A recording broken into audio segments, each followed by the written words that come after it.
Hope you're enjoying the day so far. For the next hour, we are switching our focus. We are looking at news coverage and the fight for the truth.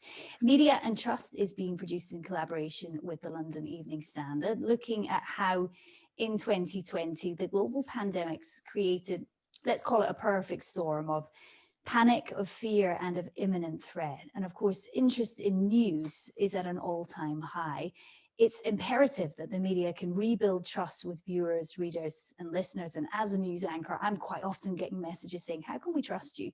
So I guess the big question is how?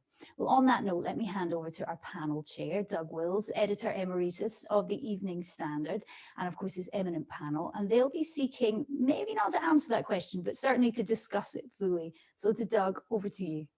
Thank you, Julia. Welcome. I hope you've had a chance to listen to some of the brilliant speakers that Elizabeth and the Athena team have gathered today. We hope to come a little bit towards that. It's been a fascinating forum so far. And I'm joined today by 4 media experts who know the profession inside and out. I welcome Peter Kellner, Heather Brooke, Rita Payne, and Martin Bentham. More of them a little later when we hear from them directly. Trust in the media. Well, according to the Reuters Institute Digital News Report 2020, which was released this week, trust in news has eroded worldwide. Fewer than 4 in 10 people, they say 38% across 40 markets across the world, say they typically trust most news a little, but it is getting worse. It's getting fewer. The trust in news services over the overall news services in the UK is 28%, they say. In Brazil, it's actually 51%. We're doing worse than the Brazilians for the trust. In the States, it's 29%. Now, many of us say, well, that's why people go to the traditional press. Well, it's actually not that great with the traditional press, according to the Reuters research. That says that it's 39% of people who go to their traditional press, their trusted press. Still, it's 39% who trust the press. In the States, it's 45%. So why is this? As with all experts on every subject, there are differing views. Undoubtedly, the explosion of social media has built up skepticism about what may have always been viewed by the public as unquestioned truth. It used to be said, if it's in the papers, it must be true. It used to be said the same of the BBC. Donald Trump has led the charge alleging fake news against what many people regarded as trusted media. The traditional media is fighting back, but its resources are under great financial pressure than ever. It's a double whammy. They were suffering from the Facebook and Google taking many of the ads and revenue, and then the hard times with the pandemic, COVID. Governments are listening, and there are small changes that are going to be planned, but is that going to make trust even worse? It could increase skepticism. Never has it been more important to win the readers and the viewers' trust. So is the media facing a downhill side? Have we lost the public's interest? Have we lost the cause? First of all, can I put this to Peter Kellner? Peter is a writer across all platforms. He's a doyen of media watching, and he's been a founder member of YouGov when it came to great strength. And Peter has been known for writing on the media problems. So, Peter, do we deserve to have a bad reputation? Has it always been a problem? It's always been a problem to some extent, Doug. Let me start with a bit of polling information, and then I'll give a more personal view. When I was at YouGov, we started, I don't know, about 16, 17 years ago, monitoring trust in the media, but also other sources of authority, institutions, and so on. And what we found when we started was in Britain, the BBC, and to almost the same extent, ITV and Channel 4, the main television channel, Sky, were quite well trusted. The press wasn't. But here's the thing.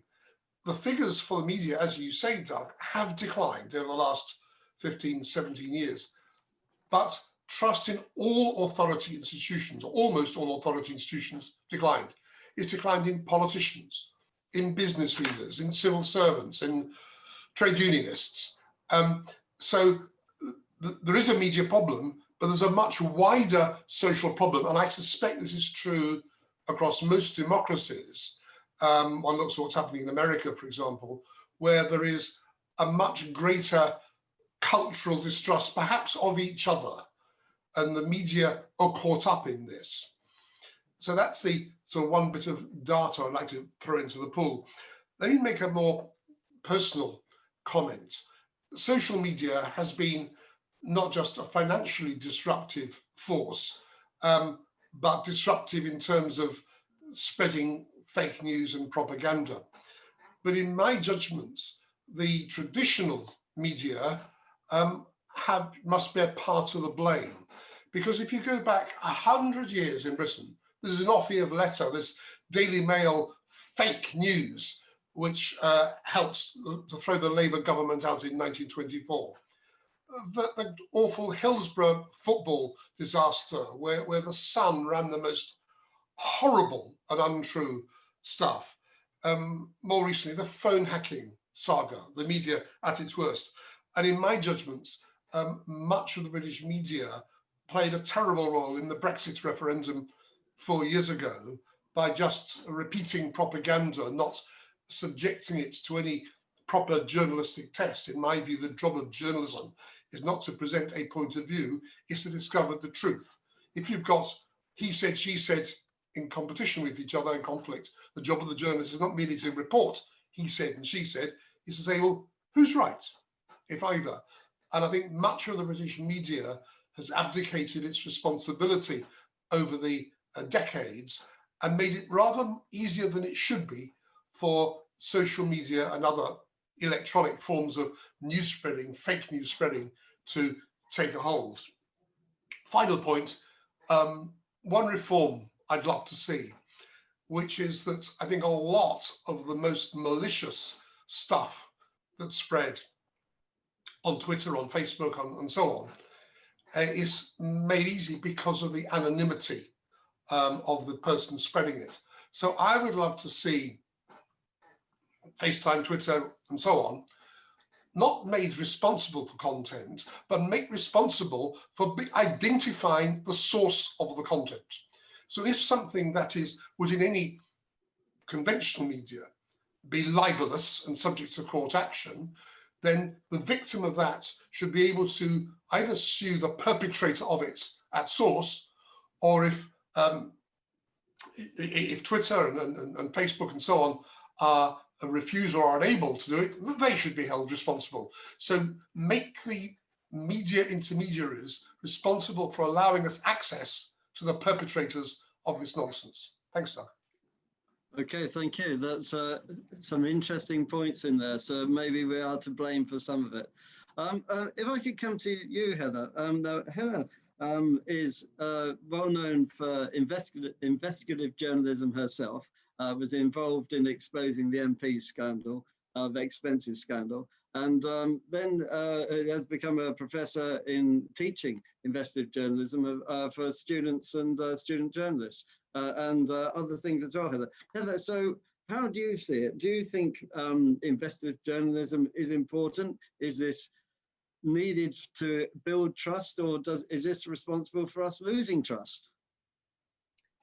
I was really interested to hear what Peter Kellner just said about the lack of trust isn't something specific to journalists, because that's exactly what I've observed and feels exactly right, that it's something that's been transforming all types of society, but as he said, business, and I think what we most recently saw was science really under threat from this, where I was reading an article in the New York Times, and one of the infectious disease experts said, science has become just another voice in the room. It has lost its platform. Now you simply declare your own truth.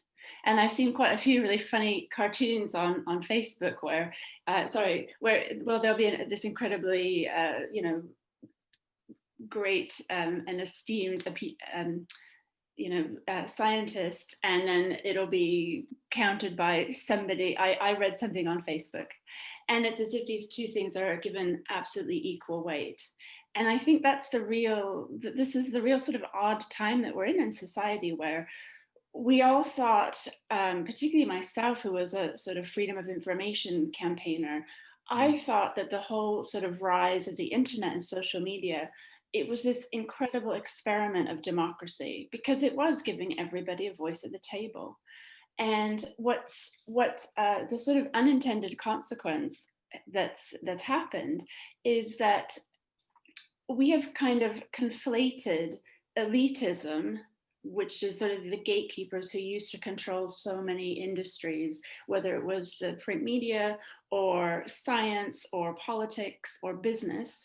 And we've conflated sort of unfair, privileged elitism with hard-earned expertise, right? So, to be I'm not going to try that word again. Epidemiologist, that's what I'm trying to say. To get that level of skill, it requires huge effort, and it's not the same as somebody just spouting off on Facebook. And yet that's where we're at. We're giving these two, one over years of experience, decades of work, trial and error, the same weight as somebody who's doing almost no work and has no expertise. And that's really what the issue is. So, and as I said, it's across all different sectors of society. So the real issue is really, it's not just about trust, it's about truth. Do we actually even have an idea anymore, or come together, cohere around an idea of objective reality? And that's really where, this sort of strange wormhole we've been in with President Trump the last few years, which is that, this idea that truth is a lifestyle choice, that, if I don't like an inconvenient truth, well, I can just look on the internet and find one that suits me much more. And the problem being that, there's a reality check at some point that, if we all want to have our own views about how best to deal with COVID, I mean, that's creating a global problem. And especially when we come into the vaccine, you'll really see the issue. If everybody thinks that they have a right to their own truth, that's a problem. So in terms of the media, I guess I'll just come back to that, is, well, we have to ask ourselves, what expertise does the media bring? And I think there is a great amount of expertise that we bring. And that is, as a professor, that is what I taught. It's like, there is actually a methodology of finding out truth. Yeah. And the difference now is that everybody is a journalist in some respect. We're all publishing on social media, and yet we don't all know the methodology of standing up a story, or even a rumor or something you've read on Facebook. Before we've even done that, we're people just pushing it all out there because it just sounds great, or it fits our prejudices. So I don't know what the conclusion is. I mean, what I would love to see is digital literacy becoming more widespread, where people, it's not just that the skills of a journalist are some kind of secret code, in the same way that we understand the scientific method and we don't all have to be scientists. But I feel like there needs to be something that particularly like all the media organizations can help to spread. Well, here is what we do when we try to, we get a rumor, or somebody makes an allegation about something. Here are the steps that we go through to see whether it's true or not before we pass it on. So we need a news editor in every home. Maybe. Rita, now you have a long experience with BBC World Service as a journalist, and now as the Commonwealth Journalists Association as President Emeritus. Do you see this as a British problem or a worldwide problem? Is it a problem at all, or are we exaggerating the situation? Oh, I don't think we're exaggerating at all. And I think, as a lot of speakers before me have pointed out, that this reflects what's going on in society generally, this lack of trust. But I can't think of a time when there wasn't a greater need in the world for trust in the media. We're bombarded with information from a multiplicity of sources. Less than 20 years ago, if you think, there was a relatively limited range of news sources, traditional media, TV, radio, online news. Gradually, with the proliferation of social media and other digital outlets, we're now overwhelmed with information with little time to process it. We're endlessly exposed to links with enticing headlines at our fingertips. Manipulated photos and video clips go viral in an instant, shared by tens of thousands of people on Twitter, Facebook, and Instagram. It's a sad irony that while we are bombarded with information, we cannot be sure that what we see, hear, or read in the news is actually true. Now, with, as you said, I've spent many years with BBC, and I've always taken pride in being unbiased and impartial and so on. But surveys show that even the BBC is now losing trust. And this, as earlier speakers have said, can be explained to a large extent by society, which is deeply polarized. And there's a blurring of distinctions between news and opinion. And now this is even of greater concern with COVID-19, which started as a global health crisis, but now it's becoming essential that independent journalism should be free to report and mitigate the consequences of the spread of COVID-19. And the International Press Institute, among others, has already said there are signs that democracies and dictatorships are trying to exploit the situation to implement measures that pose a threat to media freedom. While the global picture is fast-moving and complex, it remains too early to understand large-scale ramifications. But the International Press Institute has observed a number of trends that are beginning to emerge. These range from straightforward censorship and suppression being conducted by traditionally authoritarian governments. And then we've got people that, the governments are now exerting authority to try and stamp out any criticism of how it's dealing with the crisis. And journalists are now being attacked and jailed in greater numbers than before. And the telling of the truth comes at a cost. Only yesterday, we had a report that a newspaper reporter in India was burned alive in his home in a village in northern India for covering alleged local corruption, and after telling the local authorities that he was being threatened. Speaking on his deathbed, he said, "This is the price for reporting the truth." He died in hospital the day after being set on fire in his home. This is not just an isolated case. So, what can one do about it? So there's misinformation about the COVID-19 vaccine, the pandemic, conspiracy theories continue to thrive on social media, even when they've been debunked by scientists. So the one sort of hope that one have is, if I go back to, the BBC, which has created a dedicated team covering and debunking misinformation, and is bringing together Reality Check, BBC Monitoring, BBC Trending, the UGC Hub, and correspondents from around the world. And it's also fighting the infodemic by creating the Trusted News Initiative, which is a major industry collaboration of news and tech organizations that was set up to protect audiences and users from disinformation, particularly around moments of jeopardy, such as elections. It has now been extended to identify false and potentially harmful COVID-19 disinformation by putting in place a shared alert system so that content can be reviewed promptly by platforms. And just one final point from the point of view of the Commonwealth Journalists Association, in a conjunction with parliamentarians and other groups, we have drawn up a set of guidelines to allow for the media. They're called the Media and Governance Principles. And the intention is to enable the media and the governments and the judiciary and executive to work together to bring better accountability and better governance. So I think the last word would be, maybe, and I think it's already been mentioned, that's educating the young, teach them and teach the public generally how to spot fake news to begin with, what to do about it, who to trust. And that's all I have to say for the moment. Thank you. Okay, thank you, Rita. That does put it on a world perspective as well. So thank you for that.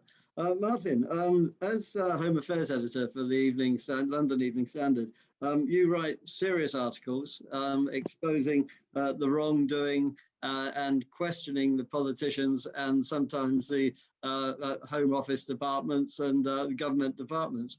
Do you feel that your sort of work as a qualified, experienced profession is under threat now by the pressures on media, and do you have any possible ideas of educating the public to show that you are a very important part of the media? You're on mute, I think, Martin. Sorry, you're on mute. No, still on mute. Sorry. That's it. You're there now. Sorry. Well done.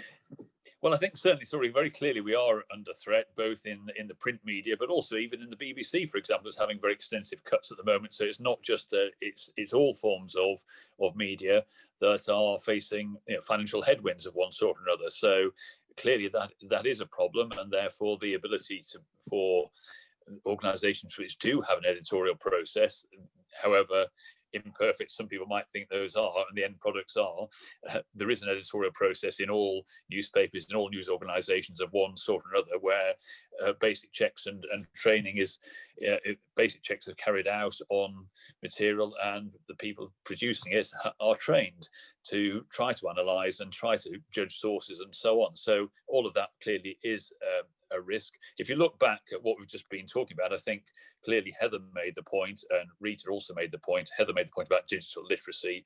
Rita made the similar point about educating people to identify fake news. If you're looking, unfortunately, there is no obvious answer, is there, in the sense in that clearly there are sources of information that have editorial processes. Over time, you can test and understand that those journalists producing that material are trying to do their best to produce a clear, coherent, and so report on whatever the matter might be, analysis and factual information, and so on. If people want to receive it elsewhere, the only way you can deal with the social media conundrum, I suppose, in one sense, is to improve digital literacy, so people do the basics of assessing what is the source of that material. Is it a source that you can trust if you know what the source is? I mean, Peter made the point about anonymity, which obviously is a problem. There's also the issue of you might know who the source is, but you're giving too much credence to them. Sometimes the echo chamber effect, of course, which people hearing the views that they want to hear and not questioning because it plays into their prejudices. So those are all questions. I think one interesting thing that's happened recently in respect to that is the warnings that have been placed alongside some of President Trump's claims, because whilst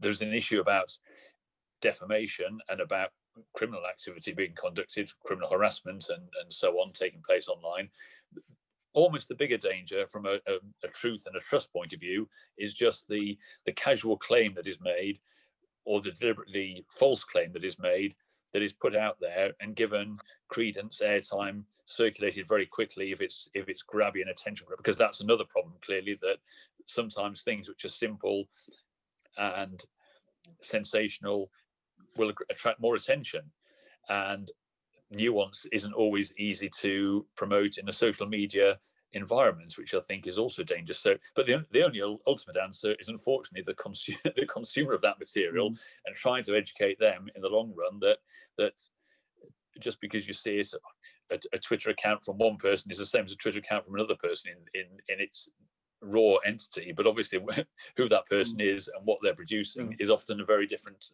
nature of the beast. Yeah, and on that point, do you think politicians, because I know you deal with politicians in your day job, do you think they are to blame?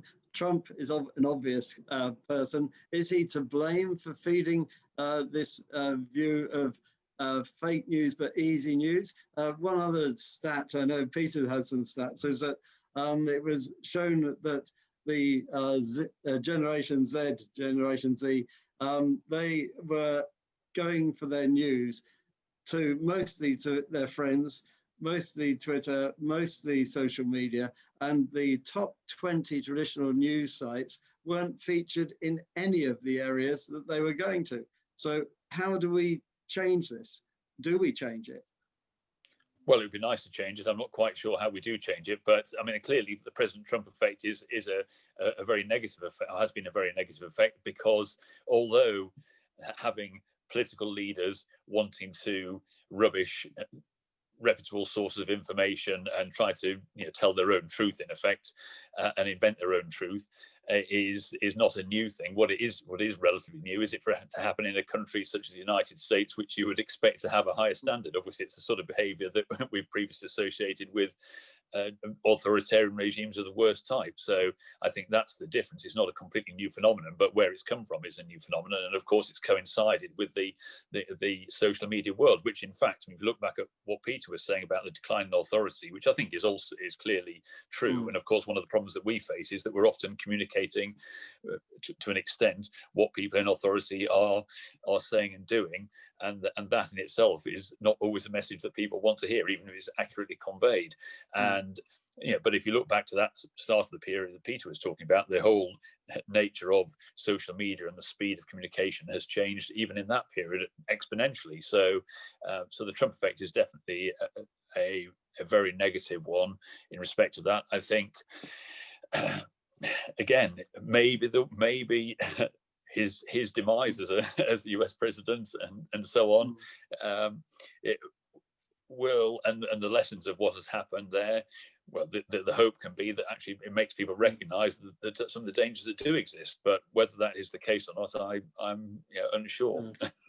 Because Peter, you were saying about getting to that undercovering or preventing anonymity, and presumably that would need a intergovernment department to enforce this.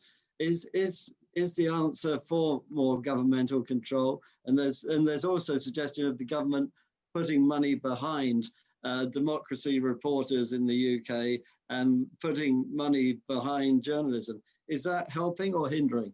Well, Doug, I'm intrinsically uncomfortable with the idea of governmental regulation, not least because if you rely on it being international, there'll always be countries, whether it's Russia or China, or whether it's some tiny tyranny where people register their email address or whatever and operate from there.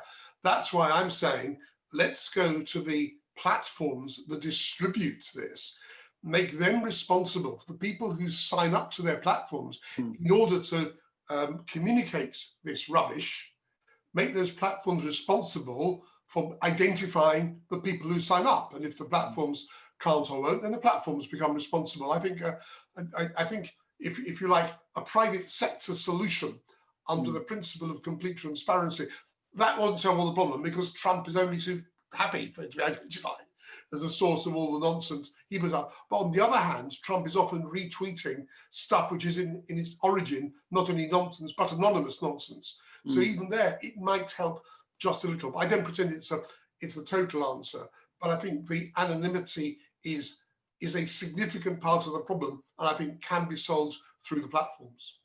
Okay, Heather, you talked about educating the public and the young public particularly, and if if the government put money in the UK, put money into this, whether it's through the democracy reporters or through apprenticeships, Facebook is putting money into training and apprenticeships. Is that the right way of doing it, or is that too small scale? Well, definitely have to have a conversation about what is the value of journalism. Is it a key point? Is it a key part of democracy? And if so, should we subsidize it? Should taxpayer money be spent in some way to subsidize public service journalism, which is effectively, in a way, that's what the BBC is. And certainly in other countries, like I remember being incredibly impressed. I went to an investigative journalism conference a few years ago in Norway, and there were absolutely hundreds of investigative journalists from every single sort of, even the tiniest sort of town seemed to have an investigative journalist. And I ask, like, how can you, because that's the other thing, if you want to do that type of journalism, sort of the journalism of, you know, verification, it's quite expensive, you know, it's more expensive than just spouting off some uninformed opinion. Because you have to actually go and, you know, do some investigation. You have to talk to some real people in real space and time, you know, not everything is done over the internet. But that costs money though, doesn't it? Yeah, To have journalists doing that, it costs money. And so what they did in Norway, they subsidize their media, and that's something, you know, they think is important to do. So, you know, unfortunately in Britain right now, we have a government that's pretty keen to dismantle the BBC, it seems to me, which I think is a tragedy. You know, I'm a dual citizen and I came from America. And, you know, I came to Britain and saw the BBC as an incredible societal asset, in the way that, you know, not everybody agrees with it, but at least it sets a benchmark of some kind of shared reality about what's going on in our society. And you just don't have that in America. And I think that's why it's created such a fertile ground for conspiracy theories. Somebody asked about in the Q&A there about QAnon, and how did that get started? And, you know, I feel conspiracy theories are nothing new. They've always been around. But we're in this sort of, it's like the gatekeepers are gone, not gone, but the gatekeepers' power has been massively diminished. You know, it's a free for all. Anybody can post, you know, their alternative truth on the internet. And if you don't like, you know, one truth, you know, as I say, it's like a shopping mall of alternative truths. And we have to decide, is like, well, actually, no, truth is something that can be proven, not always absolutely. It's not a math problem, but in a probabilistic way. Like, that's really the key about most of social truths, is it's like, is it in balance, more likely that this happened or this happened, or that this was the cause or that was the cause? But many of the things do come down to politicians or celebrities. Because in the world today of celebrity sort of biased thinking, and particularly I'm going to be sort of stereotyping and saying among young people, should the education or the influence be more from that direction? Do you think that would help? I don't really mind where it comes from. I guess what we're talking about is some basic principles. Well, I guess I would call them enlightenment principles about, you know, how do you decide what's true and what's not true, or what's more likely to be true and what's more likely not to be true. Because that's the big, you know, that's sort of the sinkhole in our society right now, is that we don't have any way to determine collectively what truth is. And so it allows everybody to sort of, you know, determine their own truth. And that's where, you know, that's where we're all fragmenting and polarizing, and you know, nobody's able to trust anybody in that situation. Rita, you were saying about some of the initiatives on the Commonwealth. Who would pay for these initiatives? How would they come about? Oops, that's where it hurts. I think at the moment, I think it always comes down to money, but I think the sort of initiatives to, you know, teach the young about how to identify fake news, that sort of thing, I don't think really needs money as such. It just needs organizations, maybe news media organizations themselves, to try and educate the young. And some media organizations have quite a lot of money, others don't. But what I wanted to add too, that we've not really touched on media ownership. And when you talk about media, we talk about one media, but there are different types of media. And you know, what's happening in countries like India is that big businessmen and celebrities are buying up media houses to use them as PR for themselves. So we're in a whole changing landscape, media landscape. And I think we need some, you know, clear thinking and strategies which don't need money to try and see how we can counter it. And that is through fact checking, educating the young as much as possible, as the BBC is doing with other media organizations. And that could be one way. Okay. Martin, do you have any opposition to some of the influence on money coming from governments, or should it always be vanity publishers? As Rita was talking about business and buying publications. Well, what's your feeling on this? Well, I think I don't. I mean, clearly it depends what the purpose is, and there are problems potentially with all sources of money, aren't there? In one respect, in that the way it's done in this country through the BBC local reporting thing, it's slightly at arm's length, so it's a state-funded organisation in effect, providing it at slightly arm's length.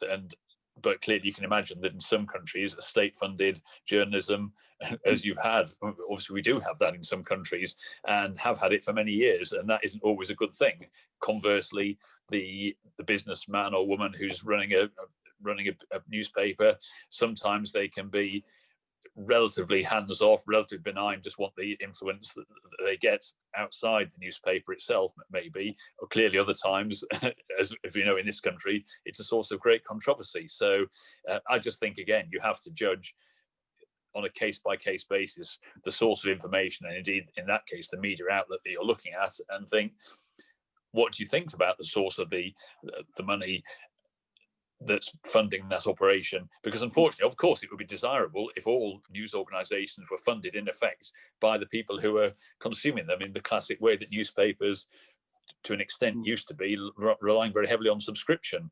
We've always obviously had an advertising revenue, but back in the day when subscription revenues are much higher, that obviously has gone. And of course, so it's never going to be perfect. Relying on advertisers for revenue brings its own pressures and can bring restrictions on, in essence, freedom of speech potentially if the advertisers don't like particular things. So there is no perfect source, but I think on the other hand, if journalism is funded, going back to Heather's point about it's more expensive to investigate, even ask a basic question or two about something, read an actual document, read a report, rather than just sound off about it, as let's say a columnist might do, without ever having read something, just on the back of what they think, or a celebrity might do. That's another thing that could be very usefully taught.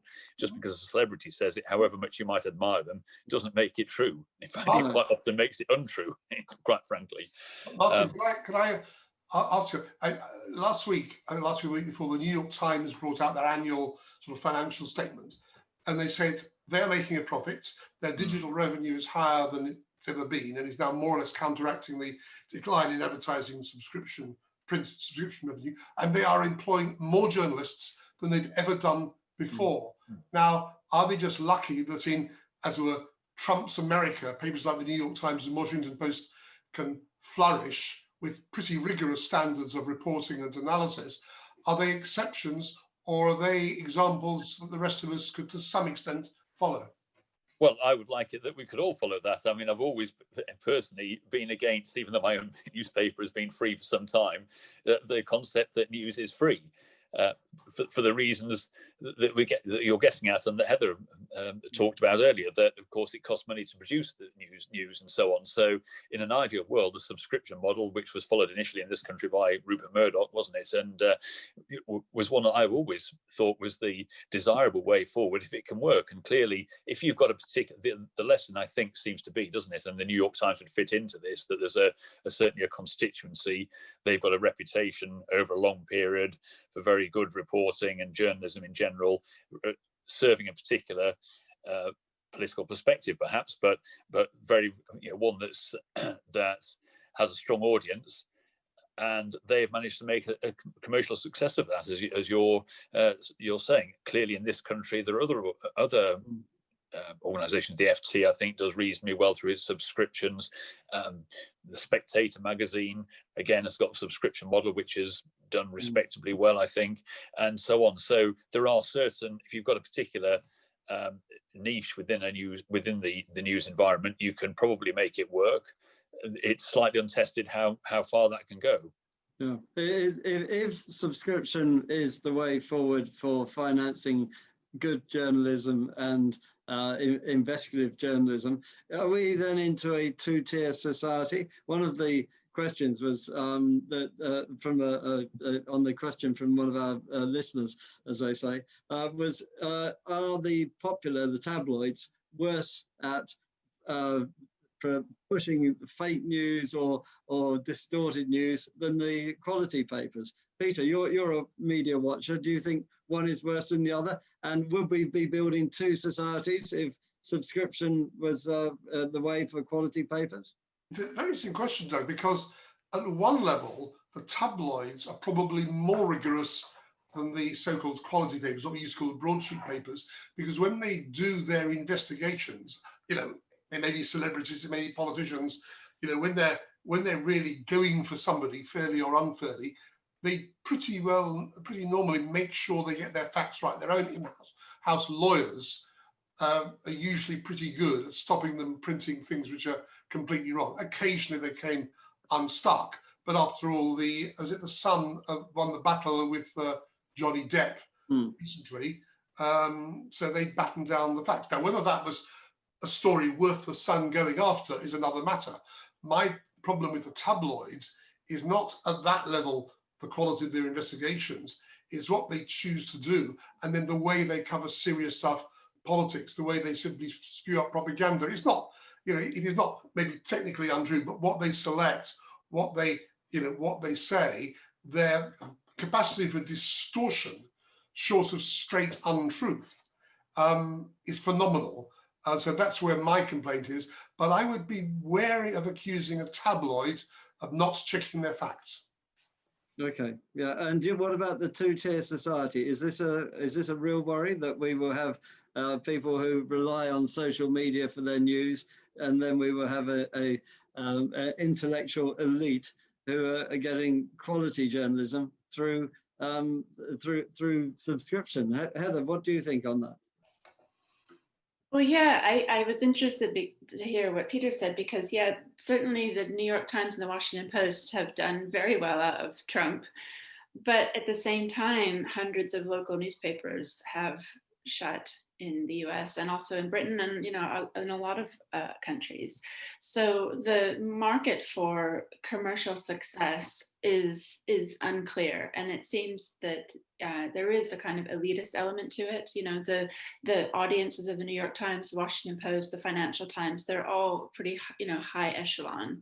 So if you were trying to put out news that was just for the good of democracy, you know, the whole society, not just, you know, a certain section of it, you know, I don't know that we have found a viable business model right now. And would people be prepared to pay for it? I mean, certainly local news used to be very popular and people did pay for it, you know, both in the US and UK. Yeah. But would they now? I mean, now people sort of think, oh, I'll just go on Nextdoor and I can find stuff out. But, you know, I don't actually have any newspapers where I live in my part of local news in my part of London, besides the Evening Standard, of course, but that's like the whole of London. But there used to be 4 newspapers just in my small part of London, and they're all gone now. So would there be, you know, and I've often kicked around with sort of fellow journalists, like, should we start one? And the key is like, well, would people pay for it? Would they think, you know, do they value, you know, do they understand what's involved in actually finding news, stacking it up, make sure it's true, and sort of digging around, dealing with sort of propaganda and politicians and rumors. And that's the thing that we just can't, that people don't seem to have an answer for yet. I think Heather's absolutely right there, though, that what the trouble is that people don't necessarily understand that news costs money to produce, and they think, I think that it can all come for nothing, or a lot of it can come for nothing, and it will still be there regardless of how many journalists are removed from newspapers and the BBC and so on. There'll still be something there because, of course, you can go online and see something, can't you? And of course, then there's the whole issue about aggregators and people basically stealing other people's material and putting it out online. So there's that side of it. But actually going and generating. If I go back to when I first started in journalism, which was on the Halifax Evening Courier newspaper, and we used to send a reporter to every single council, not just the main council meeting, but all the subcommittees like the planning committee, the environment committee, the education. So everything was reported on in that paper. It was a daily paper. Now it's only a weekly one. Clearly they don't have the resource to do that. And it's just a small example. It's the same sort of thing that Heather's talking about there, that some of that nuts and bolts of what goes on in our lives is no longer reported on, really, because nobody's actually doing it.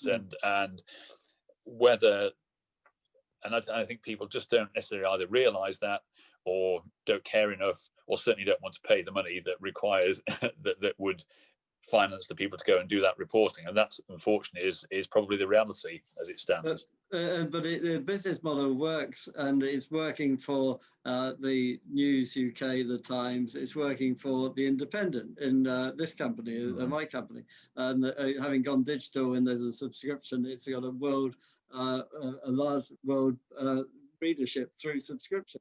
But it won't cover the local courts. It won't cover the local councils. And so, is that where trust comes in? Because there is that part of the lack of trust, that people don't have ground knowledge, local knowledge, and that you get rumours going around about local knowledge, and there's nobody that one can trust. Maybe it started from the local level. I don't know. Rita, do you see anything that's actually the subscription being a model for other countries, India, for example? Well, it's interesting because I was going to mention, I attended a panel discussion some time ago of South Asian media experts. And, they were asked, why is it that in countries like India, on television, you have people just screaming at each other? Why can't you have a civilized discussion? And what they said is that when they looked at surveys, when they had very rational discussions, reasoned discussions, there were not really many audiences. And so advertisers weren't interested. When there was a lot of fighting and shouting, the viewership went up, which meant the advertising went up because people want to invest in it. So that was that other kind of, what attracts money, what attracts people to invest in the media. But I think, yes, a new funding role model has to be found. And I think maybe another way would be for the media to try and get together and organize funding themselves. I don't know. Yeah, it could be sort of the groups. If a group is large enough, then a national newspaper can subsidize a local newspaper. But if anything, we've moved away from that. Back to the media and trust. Do we deserve trust? I don't know. Do you think, Peter, we deserve the trust, or are we the media to blame? I don't think I can give an all-embracing answer, Doug, because I think bits of the media in Britain do deserve to be trusted and some don't. But may I briefly, because I think we're nearing the end, we haven't discussed politicians in this, and I think politicians have a role. One of the reasons why Trump has been so, just take the last, 5 weeks since the election, it's been that the Republican congressmen and women and senators have been so cowardly, almost all of them, in not calling out, saying Trump's talking a load of tosh, in saying he won the election. Once politicians embrace untruth, unless other politicians call them together, I hope in Britain that if Boris Johnson were to become as unhinged as Trump is, that actually the British political system would close him down pretty quickly. But whatever one's specific view is, I don't think one should leave the political culture of a country completely separate from the journalistic culture. There is a world of trust which connects them, and a responsibility for truth that connects them. Okay, but Heather, if you could do one thing, what would it be to install trust? Oh, that's a different question. I was going to say that, should we be I was going to answer should we be trusted? Should journalists be trusted? And I thought, well, trust is earned, and the way it's earned is through time. So the best way to know whether a media or a source is trustworthy is, well, how have they performed previously? And, that's why people would trust the BBC, is because they've seen what they've reported, and most of the time, it stacks up, and what they reported and what happened were the same. And where you don't have a lot of trust is just some random, source on Twitter that you'd never seen before and has no backstory. You would give that not even zero trust, probably like negative trust. So I would like to see, I would really like to see a kind of concerted effort among the media and in journalism to really kind of to sort of open the hood and do more digital literacy, like really explaining, like, this is how we construct news, like, this is what news is, this is how we manufacture it, because it is it becomes a product, and I feel there needs to be more transparency about how it works. And because, as I said, it's not just a few chosen people that are journalists, we're all journalists, and everybody needs to know those skills. Yeah, okay. Well, Martin, what do you feel on the listening today? Are you inspired, or is it the last chance saloon? Well, I think there's obviously some positive things that can be drawn from it, can't there? There are ideas, Peter Kellner talking there about anonymity, and, as I say, the badging of things like President Trump's tweets and so on as questionable. And I think, very much agreeing with some of the previous comments about digital literacy, I would like to see proper education in schools at secondary school level, or indeed before that, just on the basics of questioning a source. It's not just who is the source. That's one thing. It's also, what's the material? If they're quoting something or citing and making some sort of claim, on what are they basing that? Is there a document behind it? All the basic questions that we would ask to try to verify whether there is some substance to what somebody is saying or not. And I'm not sure how much a lot of people who receive news via social media or things that purport to be news are fully appraised of those basic questions that need to be asked about everything. And I read a very good book recently, reviewed it for our paper by Richard Evans, called The Hitler's Conspiracies, which is all about how those conspiracy theories have spread, various different ones. And it's very instructive, actually, for identifying exactly the sort of telltale signs that people make a claim, but the document is missing. There isn't a document, it's mysteriously disappeared. The source is no longer available, or whatever it might be. And these are all the root causes of conspiracy theories and in essence, fake claims and so on. It's the sort of thing that we look at, and we obviously try to assess everything that we get and work out the credence that you can attach to something. And I think that's a basic lesson that needs to be explained more and more and more. Not just by, probably Heather's right, probably we need to do it as well. Yeah, and I think for my part, I do think the media needs to take on a responsibility. And I'm on the Society of Editors board, and we are trying to instill sort of a level of integration within the media to do this, and a lot of it has to be through training, and I think that's where it's an important part. But I know John Whittingdale, the Minister for Media, recently spoke, and he talked about supporting the media. So perhaps we are getting a rounded discussion. Doug, and your eminent guest, Doug, I don't know if you can help me to hear me. I'm sorry to jump in on you, because I was very much enjoying your discussion, but unfortunately we are running out of time and I've got to wrap it up. I was absolutely fascinated to hear all the different points of views, particularly about education, because around the dinner table in our house, I have two little girls. They watch Newsround every day, and we talk about questioning and critical thinking. So I was very, very excited to hear all those different points of view. Thank you so much to you, Doug, and to all of your guests on your panel. Thank you so much for joining us, everybody. Our next panel is all about the impact of women in leadership and the impact that they can have. And we'll be back with that panel in just a couple of minutes. Thank you so much, everyone. Okay, thank you. Thank you very much.